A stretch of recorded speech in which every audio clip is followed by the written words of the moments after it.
BTech ఫీజులు గత ప్రభుత్వం 40,000 రూపాయలు మినిమం పెడితే 43,000 రూపాయలకి తెలుగుదేశం ప్రభుత్వం పెంచి అంగీకరించింది. ఇప్పుడు ఎంటెక్కి సంబంధించి కీలకమైన ఉత్తర్వులు ఇచ్చింది. 50,000 రూపాయలు ఎంటెక్ కోర్సులో మినిమం ఫీజు 50,000గా ఓకే చేసింది. మొత్తం 178 ప్రైవేట్ ఇంజనీరింగ్ కాలేజీలకి కన్వీనర్ కోటాలో ఎంటెక్ కోర్సులకు ఫీజులు నిర్ణయించారు.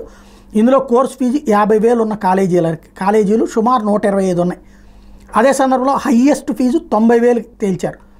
అలాంటి కాలేజీలు 13 ఉన్నాయి. ఈ 13 ఏవేవంటే Aditya institute of technology management Tekkali, Aditya engineering college Peddapuram, Seshadrirao Gudlavalleru engineering college, GPR engineering college Kurnool, DNR college of engineering Bhimavaram, Narayana engineering college Gudur, PACE institute of technology and sciences Ongole, PVP Siddhartha Vijayawada, RVR and JC Guntur, Adishankar college of engineering Gudur, SRKR Bhimavaram, Sri Venkateswara college of engineering Chittoor, VR Siddhartha engineering Vijayawada కాలేజీలకు వరకు ఈ గరిష్ట fee 90,000 రూపాయలు ఇచ్చారు.